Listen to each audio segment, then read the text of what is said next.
आज की कहानी में हम आपको ले जा रहे हैं एक ऐसी रात की ओर जहां अंधेरा सिर्फ बाहर नहीं बल्कि उस घर के अंदर भी था जहां से ये कहानी शुरू होती है। एक माँ थी जिसका नाम था जिन्फा और उसके पास थे दो बच्चे जो इस बुरे घर में उसके एकमात्र सूरज थे।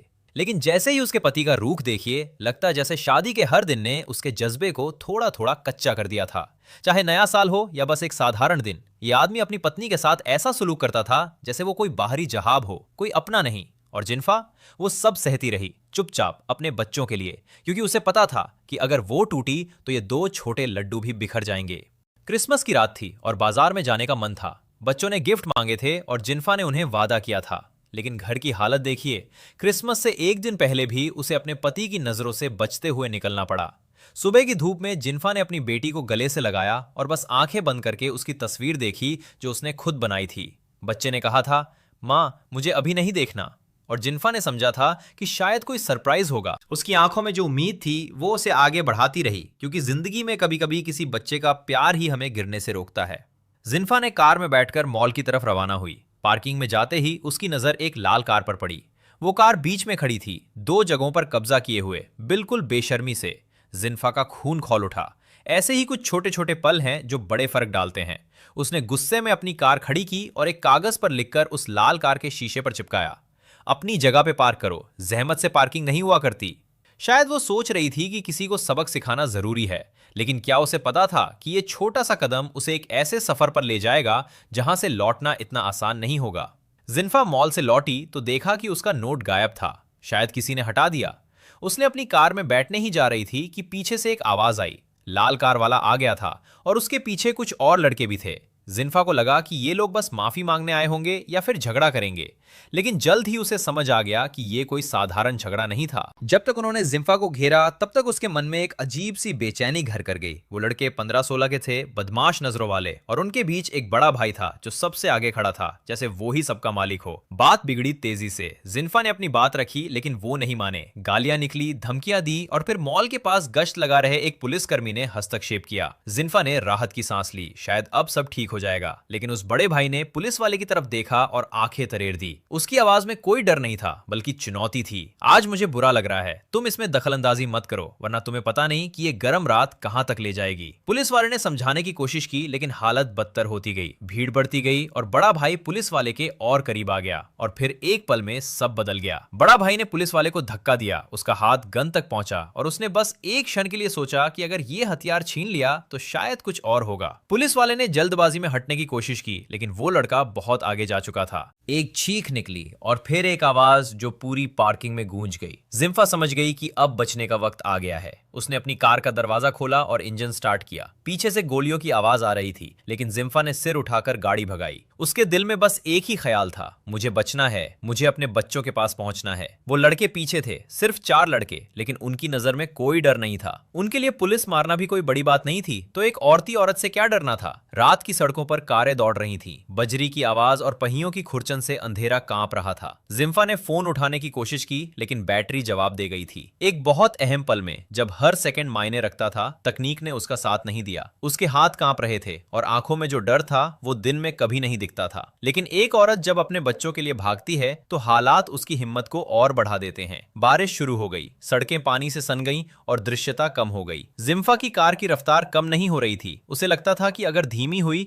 तो ये लोग पकड़ लेंगे, लेकिन हर सफर में कुछ पल ऐसे होते हैं जो हमारी समझ से बाहर होते हैं। एक मोड़ पर जिन्फा ने गाड़ी को काबू में रखने की कोशिश की, लेकिन सड़क इतनी फिसलन भरी थी कि कार का नियंत्रण उसके हाथ से निकल गया। एक जोरदार टक्कर हुई और जिन्फा बेहोश हो गई। जब उसकी आंखें खुली तो वो अंधेरे में अपने ही बुरे हालात में थी। कार का शीशा टूटा हुआ था और बाहर से कुछ आवाजें आ रही थीं। जिन्फा ने तुरंत सोचा और हौसला जुटाया। उसके हाथ में एक फायर स्प्रे थी जो उसने अक्सर अपने पर्स में रखा करती थी, और एक टूल बॉक्स भी था। ये दोनों चीजें आज उसकी जान बचाने वाली थीं। बाहर निकलते ही जिन्फा ने देखा कि कार पूरी तरह से खराब हो चुकी थी। वो लड़के पीछे से आ रहे थे, उनके मुंह से गालियां बरस रही थीं और एक ने गन भी निकाली थी। जिन्फा ने अपनी कार के पीछे छिपकर उन्हें टक्कर दी। जब वो लोग करीब आए और कार में देखा तो पता चला कि किसी का नामो निशान नहीं। उन्हें लगा कि जिन्फा शायद टक्कर में ही जिंदगी से हाथ धो बैठी, लेकिन बड़े भाई की नजर कुछ और ही थी। वो समझ गया कि ये औरत इतनी आसानी से नहीं मरेगी। उसके हुक्म पर सब ने अलग अलग दिशाओं में तलाशी शुरू की। जिन्फा बचते बचते जंगल की तरफ भागी। पैर चल रहे थे लेकिन दिल जोर से धड़क रहा था। हर शोर पर वो रुक जाती, हर सांस को नियंत्रित करने की कोशिश करती। ये रात उसके लिए सबसे लंबी रात थी, क्योंकि हर मिनट में मौत के साए नजर आ रहे थे। जब वो लोग दूर हो गए तो जिन्फा ने एक जगह सांस ली, लेकिन किस्मत को कुछ और ही मंजूर था। एक फिसलन पर जिन्फा का पैर लड़खड़ाया और वो एक गिरने की आवाज के साथ जमीन पर गिर गई। ये आवाज पर्याप्त थी उन लड़कों के लिए। वो तुरंत उस तरफ दौड़े और जिन्फा को एक पुरानी इमारत की जगह पर छिपना पड़ा, एक ऐसी जगह जहां दीवारें खतरे को और भी निकट ला दे रही थीं। फिर सबसे बुरा पल आया। बड़ा भाई वहां पहुंचा और उसकी आंखें कुछ ऐसी थीं जैसे वो शिकारी हो और जिन्फा उसका शिकार। उसने जमीन पर पड़े तख्तों को हटाया और वहां जिन्फा को देखा। उसके चेहरे पर मुस्कान थी, लेकिन वो मुस्कान ठंडी थी, खतरे से भरी। जिन्फा को घेर लिया गया। वो लड़के जो पहले गालियां बक रहे थे, अब उन्होंने उसे कोने में खड़ा कर दिया था। एक ने जो बियर पी रहा था वो दूसरे भाई के रूप में जाना गया, और दूसरे ने जो कॉन्डम निकाला था वो सांग बियो था, जो जिन्फा पर हावी होने की कोशिश कर रहा था। उसने जिन्फा को जबरदस्ती पकड़ने की कोशिश की, लेकिन जिन्फा ने उसका हाथ जोर से धक्का दिया। गुस्से में दूसरे भाई ने जिन्फा को मारने का मन बनाया, लेकिन बड़े भाई ने रोका। रुको, पहले देखो इस औरत के पास क्या है। बड़े भाई ने देखा कि जिन्फा के हाथ में एक बॉक्स था जो वो पूरे समय से चुराए बैठी थी। ये कोई साधारण बॉक्स नहीं था, शायद उसके अंदर कुछ बहुमूल्य था जो इन लड़कों की नजर में पैसे से भी ज्यादा कीमती था। जिन्फा ने तेजी से बॉक्स खोला और बाहर एक बड़ा सूट निकाला जो उसने अपने ऊपर पहना। फिर उसने बॉक्स के अंदर हाथ डाला और एक हथौड़ा निकाला, जैसे कुछ पल में ही उसकी आंखों में एक नया जज्बा आ गया हो। हमला हुआ और जंगल में हड़बड़ाहट मच गई। जिन्फा ने हर मिनट का फायदा उठाया और एक छोटी सी दरार से होकर भाग निकली। वो इमारत के बाहर थी, लेकिन अभी पूरी तरह सुरक्षित नहीं थी। पीछे से शोर था, पकड़ो उसे। जिन्फा दौड़ती रही, लेकिन सामने से एक और लड़का आ गया जिसका नाम था शाओहे। उसने जिन्फा को पीछे से पकड़ने की कोशिश की, लेकिन जिन्फा इतनी डरी हुई थी कि उसके पैरों ने जवाब दिया। एक भागती हुई लड़की का पैर शाओहे के सिर पर पड़ा और वो बेहोश हो गया। जब बाकियों ने देखा तो वो भी ठहर गए। शाओहे! एक चीख निकली जो रात के अंधेरे में गूंजी। जुमोंग, जो उसी गिराव में शाओहे के पास गिरा था, उसने जिन्फा पर जमीन से एक भारी बर्तन फेंका। अगर तू नहीं भागी होती तो ये नहीं होता। लेकिन जिन्फा ने कुछ नहीं कहा। उसके अंदर गुस्सा था, लेकिन वो समझती थी कि ये सब बेवजह नहीं था। ये उसके पति का जुल्म था जिसने उसे यहाँ तक पहुंचाया था। जिन्फा जंगल के अंदर भागी। रात बहुत गहरी हो चुकी थी और आसपास कुछ नहीं दिख रहा था। बड़ा भाई उसके पीछे था, हर जगह उसकी तलाश में। जिन्फा की सांसें तेज हो रही थीं और उसके पैरों में दर्द था, लेकिन रुकने का सवाल ही नहीं था। फिर अचानक उसने संगीत की आवाज सुनी। गहरे जंगल में कहां से म्यूजिक बज रहा था। वो आगे बढ़ी और देखा कि सांग बियो एक पत्थर पर बैठकर डांस कर रहा था, हेडफोन लगाए, पूरी तरह से मस्त, बिना किसी फिक्र के, जैसे उसे अपने दोस्तों की मौत का गम ही ना हो।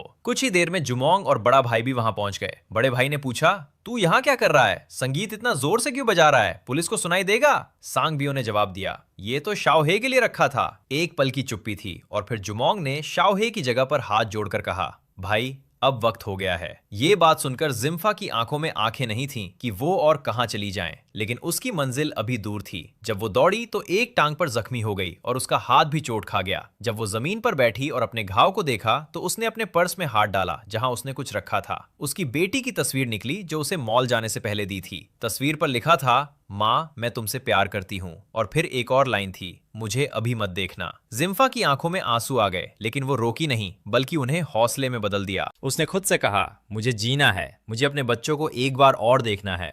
और फिर वो उठी, किसी तरह। हालांकि हर कदम पर दर्द था, लेकिन उसके दिल में एक नई शक्ति थी जो उसे आगे ले जा रही थी। बड़ा भाई ने जमीन पर खून के धब्बे देखे, उसकी आंखें चमकी। वो घायल है, ज्यादा दूर नहीं जा सकती। उसकी बुद्धि और जिंदगी का अनुभव उसे सही दिशा में ले गया। जल्द ही उसने जिन्फा को पकड़ लिया। उसके हाथ में एक रॉल था जो उसके दोस्तों की मौत का बदला लेना चाहता था। जिन्फा को देखते ही वो बिना किसी हिचकिचाहट के झपटा, लेकिन एक अनजाने पल में जिन्फा ने अपनी तेजी से पेड़ से टकराया और रॉल भी उसे देखने में लगा कि पेड़ गिर गया। जिन्फा ने फायदा उठाया, अपना टूल बॉक्स खोला और एक लोहे की रॉड निकाली। उसने पहले तो रॉल को धक्का दिया, लेकिन वो उठ गया और जिन्फा पर हमला करने लगा। जिन्फा ने अपनी सारी शक्ति एक जगह इकट्ठा की और रॉल को एक जोरदार प्रहार किया, और फिर एक और एक और। जब तक रॉल ने जवाब देना बंद नहीं किया। जिम्फा वहां से तुरंत भागी क्योंकि पीछे से आवाजें आ रही थीं। क्या हुआ, क्या हुआ? जब जुमोंग और सोंगबियो पहुंचे तो उन्होंने रॉल को मरा हुआ पाया। सोंगबियो के पैर कांप गए, उसके मुंह से आवाज नहीं निकली, लेकिन बड़े भाई का गुस्सा अभी ठंडा नहीं हुआ था। उसने सोंगबियो को कहा,